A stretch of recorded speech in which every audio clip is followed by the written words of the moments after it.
అందరికీ నమస్తే. తెలంగాణ రాష్ట్రంలో కాంగ్రెస్ ప్రభుత్వం వచ్చి 2.5 సంవత్సరాలు అవుతున్నా ప్రతి హామీలు కూడా తొంగలు తొక్కడం జరుగుతుంది. అదేవిధంగా తెలంగాణ రాష్ట్రంలో డిజిటల్ సర్వే అని ప్రతిష్టాత్మకంగా తీసుకురావడం జరిగింది. దానికి ఒక నోటిఫికేషన్ కూడా విడుదల చేసింది. 9,000 మంది అప్లికేషన్స్ కూడా తీసుకోవడం జరిగింది. అందులో 6,000 మంది ఆ ఎగ్జామ్స్ కానీ ఏదైతే ఉందో అది కూడా కంప్లీట్ చేసుకొని వాళ్ళ సర్టిఫికేట్ కూడా పొందడం జరిగింది. కానీ వాళ్ళకి ఏదైతే పే ఫిక్సేషన్ ఏదైతే ఉందో అది ముందు ఒక విధంగా చెప్పి తర్వాత వాళ్ళకు పర్ ఎకరకు 50 రూపీస్ ఇస్తా అని చెప్పడం జరుగుతుంది. కనీసం వాళ్ళని ఇంతవరకు కూడా వాళ్ళని పట్టించుకునే పరిస్థితి. మనతో మాట్లాడడానికి డాక్టర్ నగారి రమేష్ ఉన్నారు. వారితో మాట్లాడి క్లియర్గా తెలుసుకునే ప్రయత్నం చేద్దాం. అన్న నమస్తే అన్న. నమస్కారం అన్న అసలు ఏంది ఈ విషయం ఏందో క్లుప్తంగా వివరించండి అన్న. ఇది వాస్తవానికి తెలంగాణ ప్రభుత్వం స్వయం ఉపాధి అనే కాన్సెప్ట్ మీద మే 26, 2025 నాటికి స్థాపించింది. సో అప్పటి నుంచి ఈ ప్రోగ్రామ్స్ అనేది వాళ్ళు 60 days ట్రైనింగ్ అన్నారు, అది కంప్లీట్ అయింది. 40 days ఇంటర్న్షిప్ అన్నారు, అది కంప్లీట్ అయింది. దాని తర్వాత నుంచి అక్టోబర్ 2న గాంధీ జయంతి సాక్షిగా అవి అందరినీ వ్యవస్థలకు తీసుకొచ్చి పని కల్పిస్తాం, ప్రభుత్వానికి తోడ్పాటు అవుతుంది, రైతులకు వ్యవస్థలో అంతా కూడా అంటే ఏదైతే భూభారతిని తీసుకొచ్చే ముందు ధరణి ఉందో దాన్ని తుంగలో తొక్కేసి భూభారతి తీసుకొచ్చి ఈ ఉన్న కంప్లైంట్స్ ఏదైతే రైతుల నుంచి వచ్చిన కంప్లైంట్స్ ఉన్నాయి, సాదా బైనామాలు ఉన్నాయి, అండ్ రీసర్వే చేస్తాం, ఇంకొకసారి ప్రజలకు సమస్య రాకుండా భూ సమస్య లేకుండా చేద్దామని ఉద్దేశం మీద ఎన్నోసార్లు ప్రమాణాలు చేసి ఈ లైసెన్స్డ్ సర్వే వ్యవస్థని తీసుకురావడం జరిగింది. సో అప్పటి నుంచి ఆ వ్యవస్థలో ఎన్ని కమిట్మెంట్లు ఇచ్చినా కూడా ఇప్పటిదాకా ₹1 ఇన్కమ్ జనరేట్ చేయలేదు వ్యవస్థలో. కరెక్ట్గా ఈ రేపు జరిగే మే 26వ తారీఖుని మేము ఒక వర్ధంతి రోజుగా ప్రకటించబోతున్నాం. ఎందుకంటే ఓ వ్యవస్థను స్థాపించి 1 రోజు 2 రోజులు, 1 నెల 2 నెలలు కాకుండా సంవత్సర కాలం పాటు దీన్ని పొడిగించడం, ₹1 జనరేట్ చేయకపోవడం, ఒక సమస్యని పరిష్కరించకపోవడం, అండ్ అప్పటి నుంచి ఒకే కమిట్మెంట్ మీద లేకపోవడం. గవర్నమెంట్ యొక్క వ్యవస్థ ఎట్లుందంటే రెవెన్యూ వ్యవస్థ అనేది ఇప్పుడు అసలు చెప్పుకోవడానికి చాలా పెద్ద వ్యవస్థ, ఇన్కమ్ జనరేట్ చేసేది, అండ్ ఎన్నో వ్యవస్థలతో కలిసి ఉన్నది, ఎంతో మందిని ఈ వ్యవస్థ నుంచి నడిపిస్తున్నారు. మరి అలాంటి దాన్ని ఎంత నెగ్లిజెన్స్ ఎందుకు చూపిస్తున్నారు? అంత దీన్ని గాలికి వదిలేసి ఇంతమంది యొక్క ఎందుకు ఉసురు తీసుకుంటున్నారు? ఎందుకంటే 6,500 మందికి ఇప్పటిదాకా పాస్ అయ్యి సర్టిఫికెట్లు తీసుకొని వెయిటింగ్ పీరియడ్లో ఉంటారు. వెయిటింగ్ పీరియడ్ అంటే ₹1 ఇన్కమ్ జనరేట్ చేయకుండా ఎవరు కూడా ఈ ఉద్యోగం వస్తుందని చెప్పేసి వేరే ఉద్యోగాలు వదిలేసుకొని వచ్చారు. అలాంటి వాళ్ళకి ఇప్పుడు ఫస్ట్ ₹20 ఇస్తా అని చెప్పి ఈరోజు ₹50 ఇస్తామని చెప్పి పని చేయమంటే ఎంతవరకు పాసిబిలిటీ అవుతుంది? అసలు ఎవరు క్యాలిక్యులేషన్ చేశారో వాళ్ళు అసలు ఫస్ట్ ఆఫ్ ఆల్ మీకు ఒక మినిమం క్యాలిక్యులేషన్ చేయడం వచ్చా? ఈ డిపార్ట్మెంట్లో ఎవరికైనా క్యాలిక్యులేషన్ చేస్తే ఒక మనిషికి ₹50 ఏ విధంగా చేశారు? అంటే ఇప్పుడు రెవెన్యూ డిపార్ట్మెంట్లో సర్వేలో కొరత ఉంది. ఆ కొరత కూడా అసంపూర్తిగానే ఉంది. ఎవరు కూడా కరెక్ట్గా క్యాలిక్యులేషన్ అనేది జరగడం లేదు. డిజిటల్ సర్వే జరుగుతుంది. ఇక కొనాలన్నా అమ్మాలన్నా కూడా డిజిటల్ సర్వే రూపంలోనే జరగాలి అనే ప్రతిపాదన తీసుకురావడం జరిగింది. ఆ ప్రతిపాదనలో భాగంగానే మీకు ఒక నోటిఫికేషన్ ఇచ్చి మిమ్మల్ని ట్రైనింగ్ కు తీసుకురావడం జరిగింది. అది 3 months. అవును సార్. మరి ఇప్పుడు అది అయిపోయిన తర్వాత మిమ్మల్ని ఎందుకు పట్టించుకోవట్లేదు? అదే చెప్తున్నాను సార్. ఇక్కడ చేయాలంటే వర్క్ చేయాలంటే మనిషికి ఒక మిషన్ ఉండాలి, డిజిటల్ మిషన్ ఉండాలి, అండ్ మిషన్తో పాటు ల్యాప్టాప్ ఉండాలి. ఎందుకంటే ఇదంతా కూడా డిజిటల్. పాతది చైన్ సిస్టమ్ ద్వారా పనిచేస్తేనేమో ఎవరికి ₹1 అవసరం లేదు, అంటే ఒక మిషన్ కొనాల్సిన అవసరం లేదు, ల్యాప్టాప్ అవసరం లేదు. కానీ ఇప్పుడంతా డిజిటల్ సిస్టమ్ అంటే కోఆర్డినేట్ సిస్టమ్ని వాడుతున్నప్పుడు కంపల్సరీ మిషన్ ఉండాలి. 6,500 మందికి ట్రైనింగ్ ఇచ్చి 614 మండలాలకు ఒక్కొక్క మిషన్ ఇస్తా అని చెప్పేసి అది కూడా 400 మిషన్లు కొన్నారు. 400 మిషన్లు కొనిపోయి సర్వేలు చేయమంటే ఏ విధంగా చేస్తారు? అది ఒకటి. రెండోది ₹50 సర్వే చేస్తే ₹50 ఎవరికి గిట్టుబాటు అవుతుంది? ప్లస్ ఒక సర్వేరు మండలానికి 2 మండలాలు కలిపి ఒక సర్వేరు ఉన్నారు. ఇప్పుడు తెలంగాణ రాష్ట్రంలో మొత్తానికి ఉన్నది 350 మంది సర్వేర్లు. అంటే యావరేజ్గా 2 మండలాలకు ఒక మనిషి ఉన్నప్పుడు ఆ 2 మండలాలకు పర్సన్ 2 మండలాలు ఎట్లా సర్వే చేయించగలడు? రీసర్వే ఫస్ట్ మాకు ట్రైనింగ్ ఇచ్చేటప్పుడు రీసర్వే కాన్సెప్ట్ చెప్పనే లేదు. మీ అందరికీ కూడా ₹1000 ఇస్తాము ఎకరానికి, సో దాన్ని బట్టి వర్క్ చేయండి అని చెప్పేసి అన్నారు. అంటే LPM ల్యాండ్ పార్సల్ మ్యాప్. మీకు ఎట్లా చెప్పడం? అది వేజెస్ ప్రకారం డైలీ అని చెప్పడం జరిగింది? లేదు సార్, డైలీ వేజెస్ ప్రకారమా లేకుంటే పర్ ఎకర్కు అని చెప్పడం జరిగింది? ఫైల్ వైజ్ చెప్పారు. ఒక ఫైల్ కి అంటే స్టార్టింగ్ అప్ టు 2 acres వరకు ఉంటే ₹1,000, 2 to 5 acres ఉంటే ₹2,000. దాని తర్వాత ఎంత ఉంటే పర్ ఎకరానికి ₹500 చొప్పున పెరుగుకుంటా పోతుంది అని చెప్పేసి మాకిచ్చిన లైసెన్స్ కాపీ బ్యాక్ సైడ్ లో కూడా గైడ్ లైన్స్ రాసి ఇచ్చారు. పోనీ అది కూడా ఇంప్లిమెంటేషన్ చేయకుండా ఈ రోజు గవర్నమెంట్ ఎలా ప్లానింగ్ చేస్తుందంటే అప్పుడు ఓన్లీ రిజిస్ట్రేషన్ మ్యాప్లకు మాత్రమే సర్వే చేయాలన్నారు. కానీ ఈ రోజు ఏం చేస్తుందంటే రీసర్వే చేయాలని. ఇది వీళ్ళకి తెలియదా అసలు రీసర్వే చేయకుండా ఏది ఇంప్లిమెంటేషన్ స్టార్ట్ అవుతుంది? ఇంత కూడా జ్ఞానం లేకుండా ఎట్లాంటి రెవెన్యూ వ్యవస్థలో ఏం పని చేస్తున్నారు వీళ్ళంతా కూడా.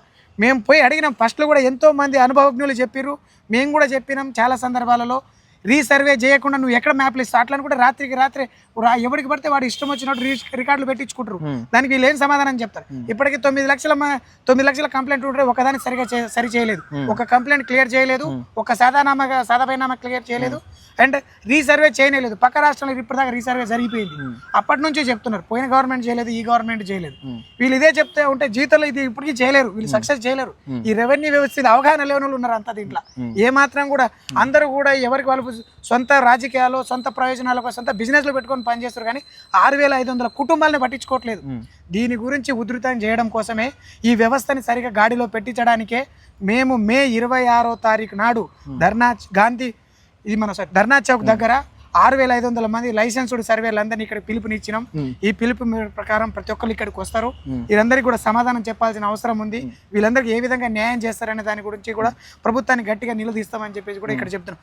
ఇంకొక ప్రతిపాదన ఏంటి గవర్నమెంట్ మీద? మీ సార్, మా ప్రతిపాదన ఏంటంటే 50 రూపాయలు ఇస్తే వర్కౌట్ కాదు.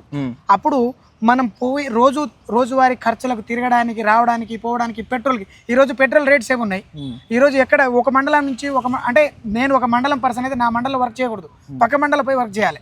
మరి అలాంటప్పుడు నాకు రానుపోయిన ట్రాన్స్పోర్టేషన్ ఎవడిస్తాడు? దాన్ని ఎవరు పెట్టుకొని చేయాలి? అంటే ఇక్కడ ఫ్రీ సర్వీస్ ఇప్పుడు సంవత్సరం రేపటితో వర్ధంతి మే 26వ తారీఖు ఈ లైసెన్స్డ్ సర్వేలకు వర్ధంతిగా మేము ప్రకటిస్తున్నాం. దీనికి ఒక్కొక్క మనిషికి యావరేజ్గా నెలకు 25,000 రూపాయల చొప్పున వేసుకున్న ఒక్క మనిషి యావరేజ్గా అంటే 4 నెలలు ట్రైనింగ్ పీరియడ్ వదిలేసిన మిగతా 8 నెలలకు కలిపి 2 లక్షల రూపాయలు నష్టపోయిండు. 2 లక్షల రూపాయల నష్టపరిహారం కట్టించాలి గవర్నమెంట్. దాన్ని కట్టించేంత దమ్ము ఉందా, ధైర్యం ఉందా, ఒక మనిషి గురించి ఆలోచన విధానం ఉందా అసలు? నేను దీని గురించి ఇక్కడ ప్రశ్నించబోతున్నాను. ఈ 2 లక్షల పోయిన నష్టపరిహారాన్ని కూడా మేము వదిలేసి రేపటి నుంచి ఈ నెల పూర్తి అవ్వక ముందుకే మే 26వ తారీఖు నాడు ఎట్టి పరిస్థితిలో మా అందరికీ 30,000 శాలరీ ఇచ్చి ప్రభుత్వం తీసుకొని వర్క్ అలాట్ చేస్తూ వర్క్లో పెట్టుకుంటామని చెప్పేసి అనౌన్స్మెంట్ చేయాలి. చేయని పక్షంలో దీన్ని ఉధృతంగా చేసి దాన్ని గట్టిగా ప్రభుత్వాన్ని కూడా ఎక్కడ కూడా అక్కడక్కడ కట్టుదిట్టు చేస్తాం. మేము అంతా కూడా ఈ రెవెన్యూ వ్యవస్థని కూడా మొత్తం పెకిలిస్తాం. ఎందుకంటే ఇది మా యొక్క లైసెన్స్డ్ సర్వే వ్యవస్థ సమస్య కాదు. ఈ తెలంగాణ స్టేట్లో ఉన్న భూమి కలిగిన, భూమి లేని, భూమి మీద నివసిస్తున్న ప్రతి ఒక్క మనిషి యొక్క సమస్య. ఈ సమస్యని పరిష్కరించడానికే ఈ 6500 మంది లైసెన్స్డ్ సర్వేయర్ వచ్చారు. దానికోసం ఈ సమస్య ప్రతిపాదన మిమ్మల్ని కాంట్రాక్ట్ పద్ధతిలో తీసుకోవాలన్నా? కాంట్రాక్ట్ పద్ధతిలో తీసుకోవాలి. మేము గవర్నమెంట్ ఎంప్లాయీగా ప్రకటించమని చెప్పట్లేదు. మాకు గవర్నమెంట్ ఉద్యోగాలు వద్దు సార్, మేము అట్లా చెప్పలేదు సార్ ఎక్కడ కూడా. మాకు ఫస్ట్ స్వయం ఉపాధి అని చెప్పారు. ఈ స్వయం ఉపాధికి బదులు జీతాన్ని ఇవ్వండి. స్వయం ఉపాధి అంటే మాకు పని చేయడానికి మాకు మిషన్లను కేటాయించాలి. మిషన్లు ఇచ్చిర్రా? ఒక మిషన్ యావరేజ్ గా ఈ రోజు పెట్టాలంటే 4 లక్షలు, 4-5 లక్షల రూపాయలు ఒక ఇన్వెస్ట్మెంట్ పెట్టుకోవాలంటే ఆ స్తోమత ఎంతమందికి ఉంది? 6500 ఎంతమందికి ఉంది? అంతమంది లేకనే కదా. ప్రైవేట్ సర్వేర్ కింద పడతారు కదా, తీసుకొని మీరు పెట్టుకోవాలనుకున్న ప్రైవేట్ సర్వేర్ కింద పడుతుంది. ప్రైవేట్ సర్వేర్ కైనా కూడా సార్ స్వేచ్ఛ ఉంది, మాకు స్వేచ్ఛ కూడా లేదు. ఎందుకంటే మేము ఎక్కడ సర్వే చేయకూడదు అని చెప్పి కూడా చెప్పిండ్రు. ఇదే మేము మన సెక్రటరీ గారి దగ్గరికి వెళ్ళి మేము లైసెన్స్డ్ సర్వేర్ కనీసం మేము పోయి పని చేసుకోవచ్చా సార్ అంటే, ఏ విధంగా పని చేస్తావా, నీకు ఎక్కడ ఇచ్చినావు లైసెన్సు? ఇందులో గవర్నమెంట్ వ్యవస్థలో ఎల్పిఎం వర్క్లు చేయడానికి ఇచ్చినాం. మరి అలాంటప్పుడు మీరు ఏ విధంగా నన్ను రీసర్వే చేయమని చెప్తారంటే, రీసర్వే చేయమని మేము చెప్పలేదంటారు. మరి ఇప్పుడు రీసర్వే చేయమని చెప్పేసి, లేదంటే రావాలి, మీరు అటెండ్ అవ్వాలి, మీరు ఖచ్చితంగా రీసర్వేకి ఒప్పుకుంటున్నట్టుగా 50 రూపాయలకు ఒప్పుకుంటున్నట్టుగా సంతకాలు తీసుకొని మరి చేపించుకుంటున్నారు. అంత దరిద్రంగా అనిపిస్తుంది ఈ వ్యవస్థలో. ఒక మనిషికి విలువ లేదు, సర్వేయర్కి వాల్యూ లేదు. అండ్ ఈ వ్యవస్థలో జనాలకి ఇప్పుడు ఎందుకంటే సార్ వాస్తవంగా చెప్పాలంటే ఈ ప్రభుత్వ పెద్దలే దీన్ని ఆపుతున్నారు. దీన్ని ఏ విధంగానే చెప్తాను సార్. ఎందుకు ఆపుతున్నారంటే ఈ సమస్యలన్నీ తీరితే, రైతుల సమస్యలు తీరితే ఏ రైతు పోతాడు అక్కడికి? ఏ రైతు రాజకీయ నాయకుని వెతుక్కుంటూ పోతాడు? ఎవడి అవసరాల కోసం పోతాడు? అవకాశాలను సృష్టించుకోవడానికి, వాళ్ళ అవసరాలను సృష్టించుకోవడం కోసం ఇంతమందిని నిలబెట్టిర్రు. ఈ సమస్యలపై రెవెన్యూ మినిస్టర్ని కానీ సీసీఎల్ కానీ కలిసి సార్ ఇదే సాక్షిగా చెప్తున్నా, రెవెన్యూ మినిస్టర్ని నేనే పోయి కలిసిన. తీసుకుపోయి పక్కన పడేసి చూద్దాం పై ఆపోజిట్ పార్టీని పోయి కలుస్తారా అని అడిగిండు. నన్నే అడిగిండు. ఆపోజిట్ పార్టీ అని అంటే కలగూడదా?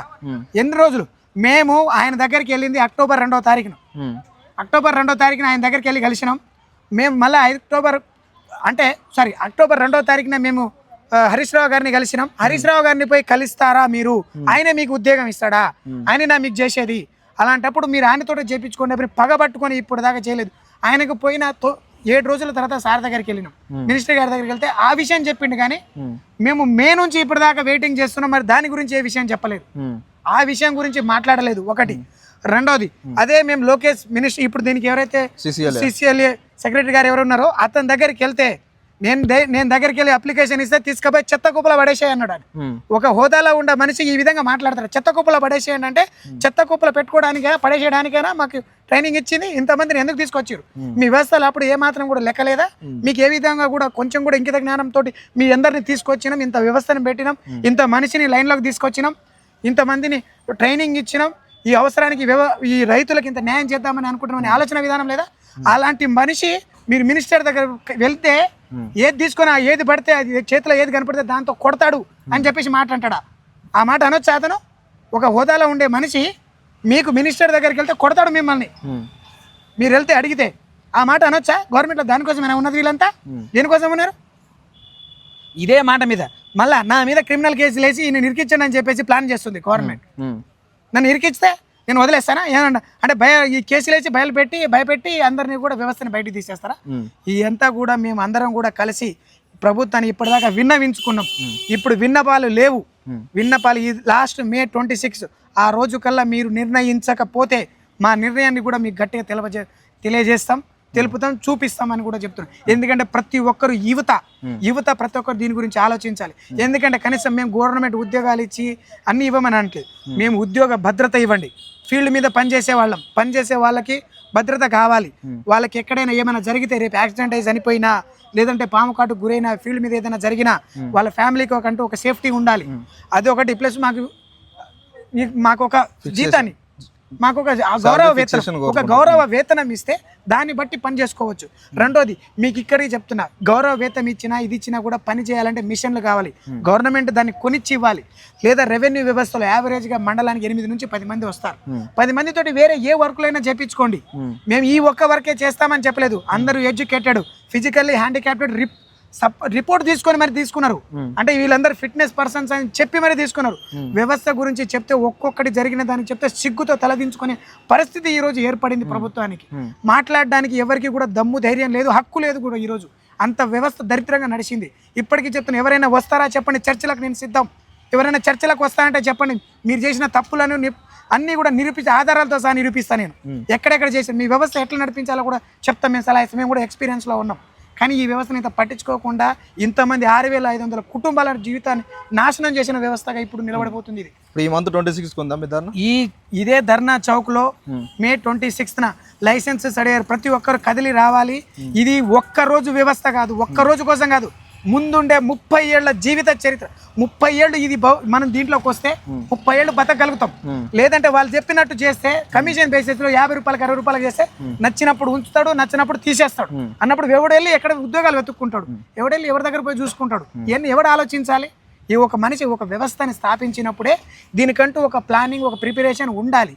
ఏం ప్లానింగ్ చేశారు? ఒక్క సరైన గైడ్ లైన్స్ లేదు, ఒక్క క్లారిటీ లేదు, ఒక్క క్లారిఫికేషన్ లేదు. మండల్ సర్వేర్ని అడిగితే నాకు తెలియదు, డిఏ గారిని అడిగితే నాకు తెలియదు, ఏడి గారిని అసలు ఎందుకు చెప్పారో నాకు తెలియదు.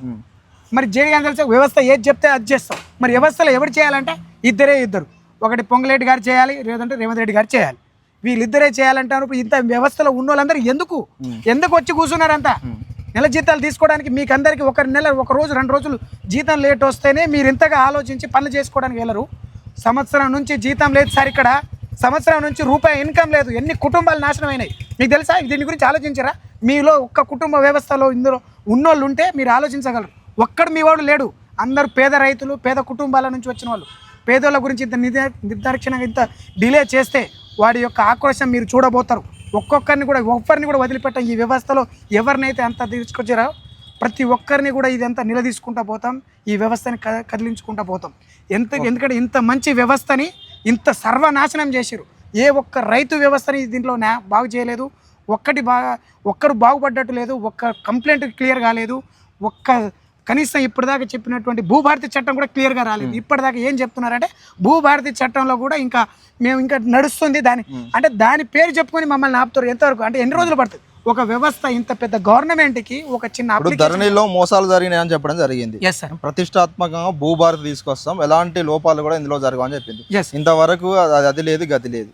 సేమ్ ఏదైతే ధరణిలో ఉన్నది ఏదైతే ఉందో సేమ్ అది ఇంప్లిమెంట్ చేసింది తప్ప ఒక డొమైన్ ఒకటి పేరు మాత్రమే చేంజ్ చేయడం జరిగింది. మిగతా చేంజెస్ మాత్రం ఏమీ జరగలేదు. ఏమీ లేదు సార్. బ్యాక్గ్రౌండ్ కూడా సరిగా చేంజ్ చేయలేదు సార్. వాస్తవానికి చెప్తున్నాను సార్, అప్పటి నుంచి మేము కూడా చూస్తున్నాం సార్. ధరణిని చూసినాం, భూభారతిని చూసినాం, అన్ని చూసినాం సార్. ఈ వ్యవస్థలో ఏది మారలేదు సార్. ఓన్లీ అవసరాలు మాత్రమే మారినాయి సార్, జనాలు మాత్రమే మారారు సార్. అంటే అవసరాల కోసం రాజకీయ నాయకుల చుట్టూ సార్ ఇప్పుడు దాకా చెప్తున్నారు కదా సార్, ఎవరికి సార్ న్యాయం జరిగింది? ఒక సర్పంచ్, ఒక వార్డు మెంబరు, ఒక జెడ్పీటీసీ, ఒక ఎంపీటీసీ, ఒక politician, MLA, MP, minister, CM, ఏ ఒక్కరికైనా ఈ సమస్య వచ్చిందా? సామాన్య మానవుడికే జరిగింది. దానికోసం వీళ్ళు వచ్చేది వాళ్ళ కోసం, వాళ్ళు దీన్ని క్లియర్ చేస్తే వీళ్ళు మా చుట్టూ తిరగరని చెప్పేసి ఇప్పటికీ ఆ వ్యవస్థను అలాగే ఉంచారు సార్. ఇది సామాన్య మానవుడికి న్యాయం జరగాలంటే ఈ కఠినమైన అవసరాలు ఉండాలి. దీని యొక్క సిస్టమ్ బాగుండాలి. రియాలిటీగా ఏం జరుగుతుందో తెలవాలి, అందరి ముందర పెట్టాలి, సిస్టమ్ని చూపించాలి, సిస్టంలో జరిగే ప్రతి ఒక్క మార్పులని తెలియాలి, తెలిసేలా అవగాహన కల్పించాలి. ఏ ఒక్క అవగాహన సదస్సులు కల్పించలేదు, ఏ ఒక్క అవగాహన అంటే ఎక్కడ కూడా అవగాహన సందర్భాలు పెట్టలేదు. ఎక్కడ కూడా మండలానికి అవగాహన సదస్సులు కానీ లేదంటే ఆఫీసులు కానీ రైతులకు వాళ్ళకి క్లియర్ చేసే వ్యవస్థని కానీ పెట్టలేదు. ఓన్లీ పెడతాం దాన్ని తీసుకొచ్చి దీన్ని పెట్టడం, ఓన్లీ పేర్లు కొంతవరకు పైన కలర్లు మార్చడం, కొన్ని సిస్టంలో పేర్లు మార్చేసి దాన్ని పెట్టడం. ఇదిగా సార్ మార్పు. నిజమైన మార్పు, అందరికీ సొల్యూషన్ క్లియర్ అవ్వాలంటే ఎన్నో లక్షల సమస్యలకి సర్వేనే పరిష్కారం. ఓకే, ఈ సర్వే పరిష్కారాన్ని చూపిస్తే అప్పుడు మీరు ఏదైనా చేయగలరు. ఈ సర్వేని చేయించగలిగితే కరెక్ట్గా మీకు తెలుస్తుంది. కానీ దీన్ని ఆపేది ఇదే వ్యవస్థ, దీన్ని చేస్తామని చెప్పేది ఇదే వ్యవస్థ. ఈ వ్యవస్థని కరెక్ట్ మారిస్తేనే, దారిలో పెడితేనే ఇదంతా కూడా బాగోతుంది సార్. సర్వే జరగాలి, ఈ లైసెన్స్ వ్యవస్థ రావాలి, ప్రతి ఒక్కడికి న్యాయం జరగాలి. దీనికోసం కొట్లాడండి సార్. మాతో పాటు మీ సామాన్య మానవుడు కూడా వస్తే అప్పుడు మేమేంటో చూపిస్తాం సమాజానికి. ఈ గవర్నమెంట్ కూడా మంచి పేరు తెస్తే ఎప్పుడు కరెక్ట్గా దారిలోకి వస్తే. ఓకే, సో దీని గురించి మేము చెప్పగలుగుతున్నాం సార్. దీని గురించి మే 26 తారీఖు ఖచ్చితంగా తప్పకుండా ప్రతి ఒక్కరు మిస్ అవ్వకుండా రావాలని చెప్పేసి కోరుకుంటున్నాను. ఓకే, అదే విషయం. ఈ రాష్ట్ర ప్రభుత్వం తెలంగాణ రాష్ట్రంలో తరతరాల నుంచి భూ సమస్యలు ఉన్నాయి. మరి ఈ డిజిటల్ రంగానికి అన్వయంగా డిజిటల్ సర్వే చేస్తాం, కొనుగోలు చేయాలన్నా అమ్మకం చేయాలన్నా కూడా డిజిటల్ సర్వే జరగాలి, ఆ యువతకు ఒక ఉపాధి అవకాశాలు కూడా కల్పిస్తున్నామని ప్రతిష్టాత్మకంగా ఈ ప్రోగ్రామ్ అని ఏదైతుందో కండక్ట్ చేయడం జరిగింది. కానీ ఇన్ని రోజులు అవుతున్నా కూడా వాళ్ళకు లైసెన్స్ ట్రైనింగ్ అయిపోయింది, లైసెన్స్ కూడా వాళ్ళకి హ్యాండ్ ఓవర్ చేయడం జరిగింది. కానీ వాళ్ళకు వేతనాలు అనేది ఫిక్సేషన్ లేదు. పర్ ఎకర్కి 50 రూపీస్ ఇస్తున్నట్టుగా వాళ్ళు చెప్తున్నారు. మరి అది ఎంతవరకు కూడా వాళ్ళకు గిట్టుబాటు కూడా కాదు. మరి చూద్దాం మరి ఈ సమస్య ఏడి వరకు పోతుందో.